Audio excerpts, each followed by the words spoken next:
അസ്സലാമു അലൈക്കും. സഹോദരങ്ങളെ, സുഹൃത്തുക്കളെ, കഷ്ടിച്ചരിഷ്ടിച്ച് വിഷമിച്ച് പ്രയാസപ്പെട്ട് ജീവിച്ചു കൊണ്ടിരിക്കുന്ന ഈ പാവം മത്സ്യത്തൊഴിലാളികളുടെ ഐക്യദാർഢ്യം പ്രഖ്യാപിക്കുന്നു. അവരെ അവിടെ നിന്ന് ഇറക്കി വിടാൻ പാടില്ല എന്നാണ് നമ്മുടെ ഷേഖ് ഹുസൈൻ മടവൂർ അദ്ദേഹം ഘോരഘോരം പ്രസംഗിച്ചു കൊണ്ടിരിക്കുന്നത്. അദ്ദേഹം പറയുന്നത്, അവിടെ വിഷമിച്ച് പ്രയാസപ്പെട്ടുകൊണ്ടിരിക്കുന്ന ജനങ്ങളെ ഇറക്കി വിടാൻ പാടില്ല എന്ന് തീരുമാനിച്ചിരിക്കുന്നത് ആരാണ്? കേരളത്തിലെ മുഴുവൻ മതസംഘടനകളും. അതിന്റെ വക്താക്കൾ സാദിഖ് അലി തങ്ങളുടെ നേതൃത്വത്തിൽ ഒരു മീറ്റിംഗ് കൂടി അവിടെ അവർ അസന്നിഗ്ധമായി പ്രഖ്യാപിച്ചു, അവരെ ഇവിടെ നിന്ന് ഇറക്കി വിടാൻ പാടില്ല എന്ന് അദ്ദേഹം പറയുന്നതും കേൾക്കാം. വഖഫിനെ കുറിച്ച് പറഞ്ഞു, അതിലൊരു വാക്ക് പറയാതെ ഈ പ്രഭാഷണം അവസാനിപ്പിച്ചുകൂടാ എന്നെനിക്ക് തോന്നുന്നു. മുനമ്പത്തെ ഒരു വഖഫ് ആണോ അല്ലേ എന്ന തർക്കങ്ങളൊക്കെ നിലനിൽക്കുമ്പോൾ ഈ ഇരിക്കുന്ന പണ്ഡിതന്മാരും കേരളത്തിലെ മുഴുവൻ ഇസ്ലാമിക സംഘടനയാളുകളും ആദരണീയനായ പാണക്കാട് സയ്യിദ് സാദിഖ് അലി ശിഹാബ് തങ്ങളുടെ നേതൃത്വത്തിൽ ഈ പട്ടണത്തിൽ ഒരുപാട് മണിക്കൂറുകൾ ഇരുന്ന് ആലോചിച്ച് പ്രഖ്യാപിച്ചത് മുനമ്പത്ത് ഇപ്പോൾ താമസിക്കുന്ന ലീഗലായി അവിടെ കഴിഞ്ഞുകൂടുന്ന ഒരാളെയും കുടിയിറക്കാൻ പാടില്ല എന്നാണ്. അത് സംബന്ധമായ ഒരു ചർച്ചയ്ക്ക് വേണ്ടി പോയപ്പോൾ ആദരണീയനായ നമ്മുടെ പ്രസിഡന്റ് ടി.പി. അബ്ദുൽ കോയ മദനി അവറുകളോട് ഇതിൽ നമ്മുടെ സമീപനം എന്ത് പറയണം എന്ന് പറഞ്ഞപ്പോൾ അദ്ദേഹം പറഞ്ഞു തന്നതും അതാണ്. മിനിയാന്ന് പത്രസമ്മേളനത്തിൽ പറഞ്ഞതും അതാണ്. ഒരൊറ്റ മുസ്ലിം സംഘടനയും കേരളത്തിൽ മുനമ്പത്തുള്ള ആളുകളെ കുടിയിറക്കണം എന്ന് പറയുന്നില്ല. അവർക്ക് അവിടെ താമസിക്കാൻ ലീഗലായ നിലയ്ക്ക് എന്നേക്കും പരിഹാരമുണ്ടാക്കണം എന്നാണ് പറഞ്ഞത്. കേരളത്തിലുള്ള മുഴുവൻ മുസ്ലിം സംഘടനകളും ഒന്നടങ്കം ഒരുമിച്ച് പറയുന്നത് മുനമ്പത്ത് താമസിക്കുന്ന ഈ പാവം മത്സ്യത്തൊഴിലാളികളെ ഇറക്കി വിടാൻ പാടില്ല എന്ന് ഘോരഘോരം പ്രസംഗിക്കുന്ന ഹുസൈൻ മടവൂരിനോട് എനിക്ക് പറയാനുള്ളത്, സഹോദര, ഓൾറെഡി 9 കേസുകൾ കോടതിയിൽ നടക്കുന്നുണ്ട്. ആ ലിസ്റ്റ് ഞാനിവിടെ സ്ക്രീനിൽ വെക്കുന്നുണ്ട്. നിങ്ങളത് ഈ സ്ക്രീൻ പോസ് ചെയ്തുകൊണ്ട് നിങ്ങൾ നോക്കുക. അതിൽ 9 എണ്ണത്തിൽ ഒരെണ്ണം ഡിസ്പോസായി, ബാക്കി 8 കേസുകൾ പെൻഡിങ്ങിൽ നിൽക്കുന്നു. അതുകൂടാതെ കോഴിക്കോട് ട്രൈബ്യൂണലിനകത്ത് 2 കേസ് വേറെയും നിലനിൽക്കുന്നുണ്ട്. ഇതിനേക്കാളൊക്കെ ഉപരി 3/6/2024 ഒരു റിട്ട് പെറ്റീഷൻ ജോസഫും കൂട്ടരും സമർപ്പിച്ചിട്ടുണ്ട് ഹൈക്കോടതിയിൽ. അതും നിലനിൽക്കുകയാണ്.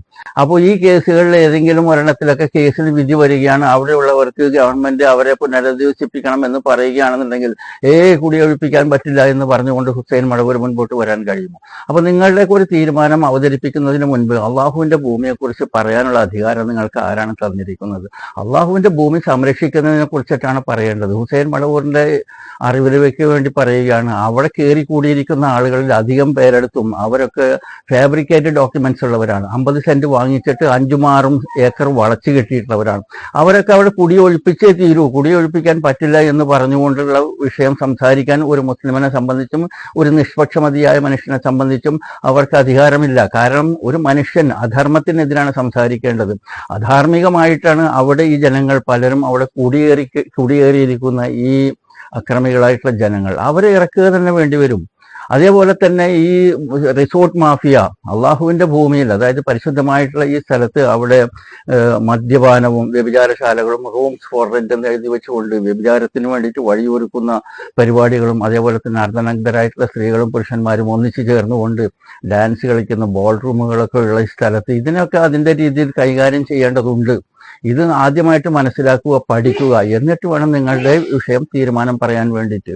ഹുസൈൻ മടവൂരിനെ സംബന്ധിച്ചിടത്തോളം അദ്ദേഹം ഒരു പണ്ഡിതനാണ്. അദ്ദേഹത്തിന് ഇസ്ലാമികമായിട്ടും വഖഫ് സംബന്ധമായിട്ടും അറിയാൻ കഴിയുന്ന ഒരു വ്യക്തിയാണ്. അദ്ദേഹം ഈ വിഷയത്തിൽ ഈ പറഞ്ഞിട്ടുള്ള രീതി, അതുപോലെ തന്നെ തങ്ങളും ഫസൽ ഗഫൂറും പിന്നെ കുഞ്ഞാലിക്കുട്ടി സാഹിബും ഒക്കെ എടുത്തിട്ടുള്ള ഈ രീതി ഇത് അനിസ്ലാമികമാണ്.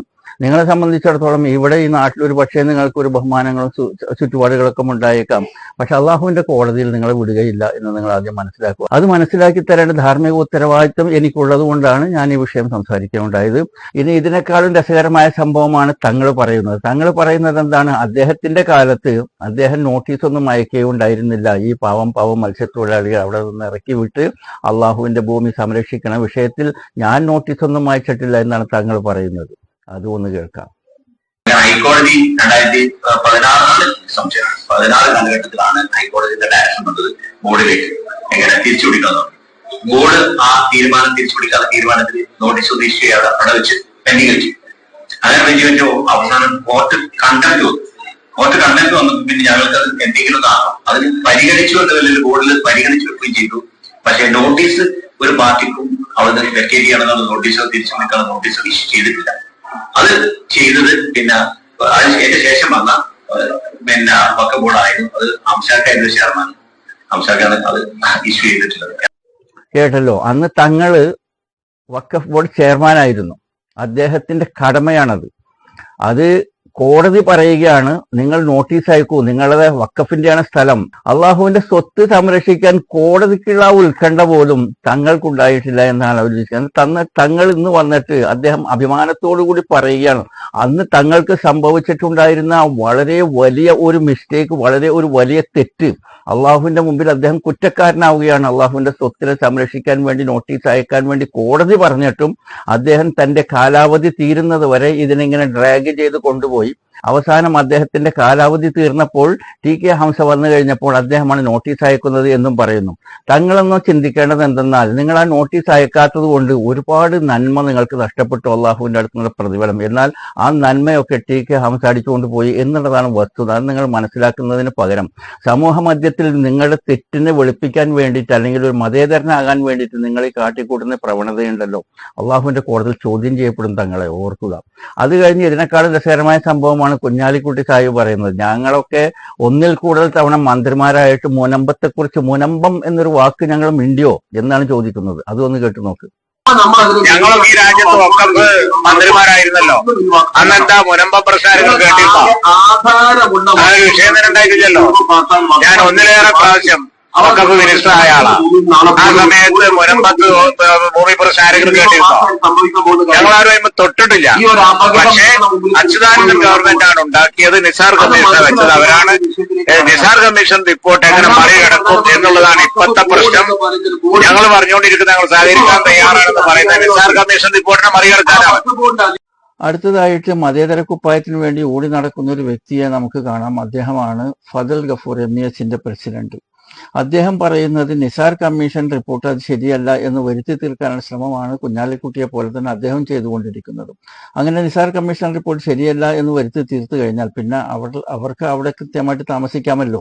അള്ളാഹുവിന്റെ ഭൂമി കടലിൽ പോട്ടെ, അതൊന്നും ഒരു പ്രശ്നമല്ല ഇവർക്ക്. അദ്ദേഹം പറയുന്നതും ഒന്ന് കേൾക്കാം. നിസാർ കമ്മീഷന് പറ്റിയ ഒരു തെറ്റ് മാത്രമാണ്, നിസാർ കമ്മിറ്റിക്ക് പറ്റിയ ഒരു അബദ്ധമോ തെറ്റോ മാത്രമാണ് ഇപ്പൊ ഈ നടക്കുന്ന പ്രശ്നം തോന്നുന്നുണ്ടോ മുനമ്പത്തെ? 100% എന്റെ അഭിപ്രായത്തിൽ അതാണ്. കാരണം വിത്തൗട്ട് മൂപ്പര് തന്നെ പറഞ്ഞ ഞാൻ പൂർണ്ണമായിട്ട് പഠിച്ചിട്ടില്ല, പിന്നെന്ത് ചെയ്യും? പൂർണ്ണമായിട്ട് പഠിച്ചിട്ടില്ല എന്ന് നിസാർ കമ്മിറ്റി പറഞ്ഞിട്ടുണ്ടെന്നേ. അപ്പൊ നിസാർ കമ്മീഷൻ അതിനെ പറ്റിയിട്ട് മൂപ്പരെ അവരല്ലേ ഇത് കണ്ടുപിടിക്കേണ്ടത്.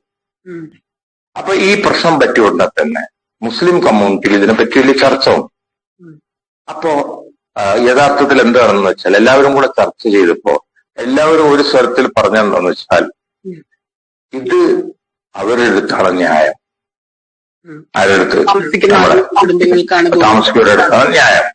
കേട്ടല്ലോ.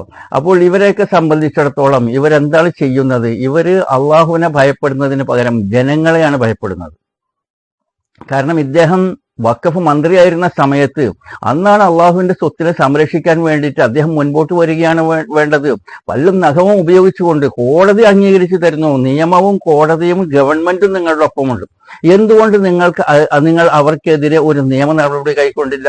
അവിടെ കയ്യേറിയിട്ടുള്ള ആളുകളെ, അവർ അക്രമികളായിട്ടുള്ള ജനങ്ങളാണ്. അവിടുത്തെ ഈ അഡ്വക്കേറ്റ് പോൾ എന്ന് പറയുന്ന ആള് കപ്പലണ്ടിയുടെ വിലക്ക് അവർക്ക് പ്രോപ്പർട്ടി വിൽക്കുകയും, ഈ പോൾ എന്ന് പറയുന്ന വ്യക്തി അദ്ദേഹം ഒരു വലിയൊരു പ്രോപ്പർട്ടി, അദ്ദേഹം ഒരു ഭാഗം അദ്ദേഹം കൈയടക്കുകയും എന്നിട്ട് കുറെ ആൾക്കാരെ ഇതിലേക്ക് കയറ്റുകയും ആ കയറ്റിയ ആൾക്കാരെ കൊണ്ട് ഇൻക്ലാബ് വിളിപ്പിച്ച് തന്റെ പ്രോപ്പർട്ടി നിയമപരമായിട്ട് അതിന് വാലിഡിറ്റി ഉണ്ടാക്കാനുള്ള ശ്രമമാണ് ഈ അഡ്വക്കേറ്റ് പോൾ നടത്തിയിട്ടത്. ഇവരെയൊക്കെ സഹായിക്കുന്ന ഈ കുഞ്ഞാലിക്കുട്ടിയും തങ്ങളും അതേപോലെ തന്നെ കേരളത്തിലെ മുഴുവൻ മുസ്ലിം സംഘടനകളെ പേരും പറഞ്ഞുകൊണ്ട് മുൻപോട്ട് വന്നിരിക്കുന്ന ഈ ഹുസൈൻ മടവൂരിനെയൊക്കെ അള്ളാഹുവിന്റെ കോടതിയിൽ ചോദ്യം ചെയ്യപ്പെടും. സുഹൃത്തുക്കളെ, നിങ്ങൾ ഭയപ്പെടേണ്ടത് അള്ളാഹുവിനെയാണ്. നിങ്ങൾക്കറിയാമോ, നബി സല്ലല്ലാഹു അലൈഹി വസല്ലമയുടെ അടുത്ത് ജിബ്രീൽ അലൈഹിസ്സലാം വന്നിട്ട് പറയുകയാണ്, പ്രവാചകരെ, അങ്ങയുടെ വളർത്തുപുത്രൻ ദാവൂദ് റളിയല്ലാഹു അൻഹു വിവാഹമോചനം ചെയ്തിട്ടുള്ള സൈനബ് റളിയല്ലാഹു അൻഹയെ വിവാഹം കഴിക്കാൻ വേണ്ടിയിട്ട് അള്ളാഹു നിങ്ങൾക്ക് കൽപ്പന തരുന്നു എന്ന് പറഞ്ഞ് അള്ളാഹുവിന്റെ കൽപ്പന നബി സല്ലല്ലാഹു അലൈഹി വസല്ലമ ഏൽപ്പിച്ചു കഴിഞ്ഞപ്പോൾ നബി സല്ലല്ലാഹു അലൈഹി വസല്ലമ വിവാഹം കഴിക്കാതെ, സൈനബ് റളിയല്ലാഹു അൻഹയെ വിവാഹം കഴിക്കാതെ ദിവസങ്ങൾ ഇങ്ങനെ നീണ്ടുപോയി. നബി സല്ലല്ലാഹു അലൈഹി വസല്ലം ധർമ്മസങ്കടത്തിലായിരുന്നു. കാരണം എന്തെന്നാൽ